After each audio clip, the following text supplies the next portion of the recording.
통풍 환자라면 누구나 통풍 발작을 두려워합니다. 통풍 발작은 인간이 느낄 수 있는 극한의 고통을 주는 데다가 발작이 거듭될수록 통증은 더 심해지고 더 오래가며 더 넓은 부위에서 일어나기 때문입니다. 그런데 이런 통풍 발작은 대부분 깊은 잠에 빠진 한밤중이나 새벽에 일어납니다. 오늘 강의에서는 통풍 발작은 왜 주로 밤에 일어나는지, 그 이유 세 가지를 알아보고 어떻게 하면 통풍 발작을 피할 수 있을지도 살펴보기로 하겠습니다. 발작을 유발하는 다양한 음식은 별도의 강의에서 다루겠습니다. 오늘 강의할 내용입니다. 먼저 밤에 통풍 발작이 일어나는 주요 이유 세 가지에 대해 하나씩 살펴보겠습니다. 그리고 발작을 유발하는 다른 요인으로 심한 운동에 대해서도 알아보면서 마무리를 짓도록 하겠습니다. 밤에 발작이 일어나는 가장 주요한 요인은 체온 저하입니다. 왜 체온이 떨어지면 발작이 쉽게 일어나는지 알아보겠습니다. 발작은 밤에만 일어나는 것이 아닙니다. 흔하지는 않지만 낮에도 발작이 나타날 수 있습니다. 하지만 밤이나 새벽에 발작이 일어날 가능성은 낮보다 2.4배나 많습니다.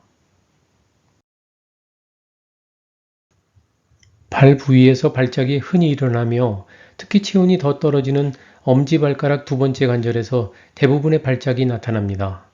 전체 발작이 일어나는 부위 중 엄지발가락 두 번째 관절이 60%, 다른 발가락, 발등, 발목, 발 뒤꿈치 등 발 전체로 범위를 넓혀보면 90% 정도가 발에서 발생합니다.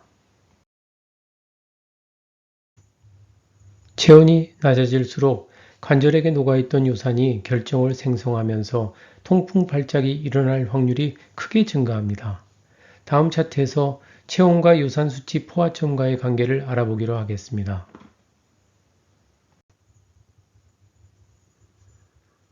체온이 낮아지면 발작의 가능성이 어떻게 증가되는지 살펴보겠습니다. 체온이 정상인 37도인 경우 요산이 결정으로 변하는 수치가 6.8mg/dl인 반면 체온이 35도로 감소하면 요산 결정이 생길 수 있는 수치가 6.0으로 떨어집니다. 무증상 고요산 혈증이 없는 정상인의 평균 요산 수치가 대략 6.0이라는 것을 감안하면 평소 요산 수치가 정상이라고 해도 체온이 2도 정도 떨어질 경우 통풍 발작이 일어날 수 있는 것입니다. 그렇다면 조금 극단적인 상황이지만 체온이 30도로 떨어진다면 통풍 발작이 일어날 수 있는 요산 수치는 얼마까지 낮아질까요? 체온이 30도로 낮아지면 놀랍게도 요산 결정이 생기면서 통풍 발작이 일어날 수 있는 요산 수치는 4.5까지 감소합니다. 그야말로 웬만한 사람들은 거의 모두 통풍 발작이 발생할 수 있는 수치인 것이죠. 이렇듯 체온과 통풍 발작 가능성은 아주 깊은 관련이 있습니다. 따라서 취침 중에 발작이 일어나지 않으려면 무엇보다 발의 보온에 각별히 신경을 써야 합니다. 수면 양말을 신거나 발의 체온이 떨어지지 않게 전기장판을 이용하는 것도 한 방법입니다. 또 더운 여름이라도 지나치게 발을 차지 않도록 해야 합니다.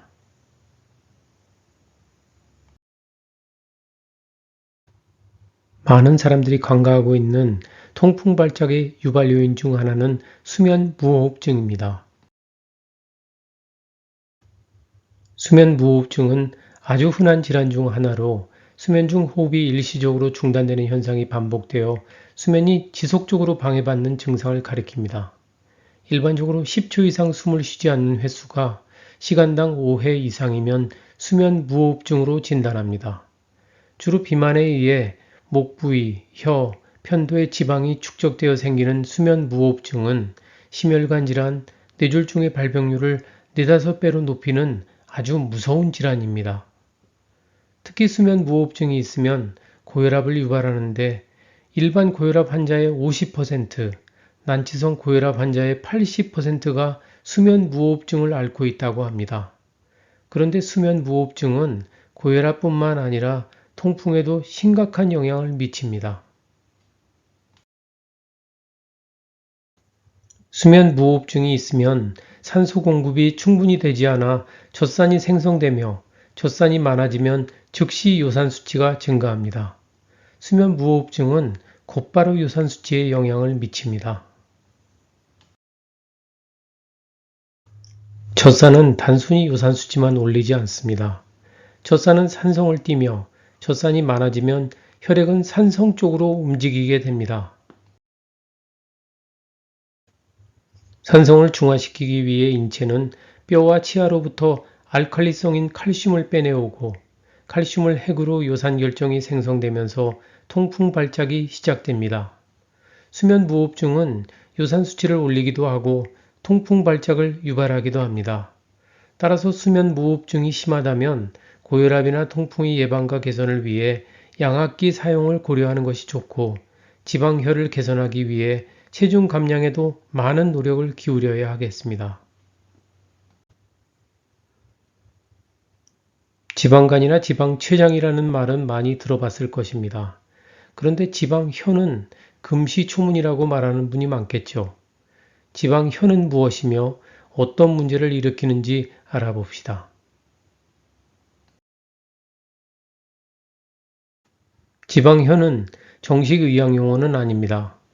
비만, 특히 내장 비만이 있을 때 간이나 췌장뿐만 아니라 혀에도 지방이 침착됩니다.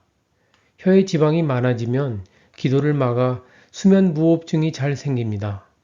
따라서 수면 무호흡증이 좋아지려면 지방혀가 정상이 되어야 하고 그러려면 비만 자체가 먼저 개선이 되어야 합니다.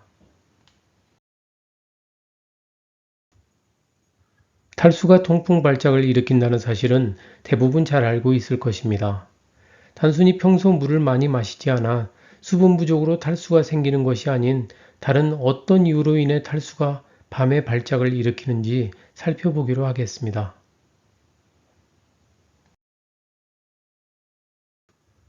전립선 비대증은 40세 이후부터 생기기 시작하여 50대는 절반 이상, 60, 70대가 되면 대부분이 겪게 됩니다. 전립선 비대증의 주요 증상은 야간요, 빈뇨, 잔뇨감 등인데 특히 밤에 자주 일어나서 화장실에 가야 하는 불편을 줄이기 위해 저녁 식후에는 최대한 수분 섭취를 자제하게 되고 이로 인한 탈수로 인해 통풍 발작의 가능성이 높아질 수 있습니다. 술은 요산 생성을 촉진시키고 요산 배출을 억제하면 물론 탈수를 유발합니다. 알코올은 바소프레신이라는 항이뇨 호르몬의 작용을 억제하여 수분을 체외로 쉽게 배출해버리기 때문에 탈수가 나타납니다. 저녁에 술을 마신 다음 지속적으로 수분을 보충해주지 않는다면 알코올로 인한 탈수 효과로 인해 요산이 농축되면서 밤에 발작이 일어날 가능성이 커집니다. 카페인은 각성 효과가 있고 운동 능력을 증진시키면 물론 약간의 요산 저하 작용을 하기 때문에 통풍 환자에게는 권장되는 식품입니다. 개인차가 심하기는 하지만 카페인은 효과가 반으로 떨어지는 반감기가 서너 시간 정도이므로 오후에 마신 커피나 카페인 음료는 잠을 잘 때까지 영향을 미치면서 수면의 질을 떨어뜨릴 수 있습니다. 또 카페인은 이뇨 효과가 있습니다. 하루 커피 한두 잔의 이뇨작용은 그리 크지 않지만 에너지 음료나 농축 보충제를 오후에 마셨다면 탈수 효과가 오래 지속될 수 있습니다. 여름은 통풍 발작이 가장 자주 일어나는 계절입니다. 특히 열대야가 계속되면서 기온과 습도가 높은 상황이 지속될 경우 탈수를 일으켜 발작의 가능성이 커지게 됩니다. 특히 노인의 경우 탈수 상태가 되어도 수분 보충의 필요성을 잘 느끼지 못하므로 의도적으로 충분한 물을 보충할 필요가 있습니다. 통풍 환자는 아침 운동을 하는 것이 좋습니다. 저녁에 운동을 할 경우 밤에 통풍 발작이 일어날 가능성이 크게 상승합니다. 운동을 하면 당연히 수분 손실이 많기 때문에 탈수의 가능성이 커집니다. 또 운동을 하면 피로물질로 불리는 젖산이 많이 생성되며 젖산은 요산 수치를 올리고 몸을 산성 쪽으로 움직이게 만들어서 통풍 발작을 일으키게 됩니다. 운동, 특히 근육 운동은 근육의 손상과 회복을 거치면서 근육이 증가하며 이 과정에서 손상된 세포로부터 요산이 생성되면서 통풍 발작의 가능성이 커지게 됩니다.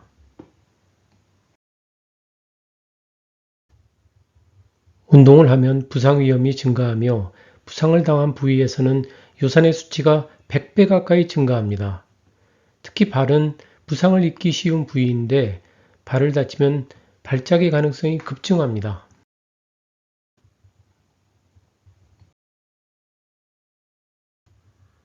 오늘의 강의를 정리해 보겠습니다.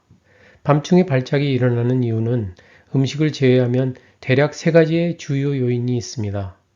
체온, 수면 무호흡증, 탈수는 밤중에 발작을 일으키는데 큰 영향을 미칩니다. 또 저녁에 하는 심한 운동도 새벽에 발작을 유발하는 흔한 요인 중 하나입니다. 의사가 절대 말해주지 않는 통풍의 비밀을 알려주는 헬스 플러스입니다. 이상으로 왜 통풍 발작은 주로 밤에 일어나는가와 관련된 16번째 강의를 마치겠습니다. 이 강의가 도움이 되었다면 구독과 좋아요, 알림 설정까지 부탁드립니다. 그리고 시간이 나신다면 통풍 극복을 위한 다양하고 풍부한 정보가 들어있는 저희 통풍 전용 웹사이트를 방문하셔서 많은 정보를 얻으시기 바랍니다. 링크는 더보기란에 다시 적어 놓겠습니다. 헬스 플러스는 여러분의 자연 치유력 회복에 최선을 다합니다. 감사합니다.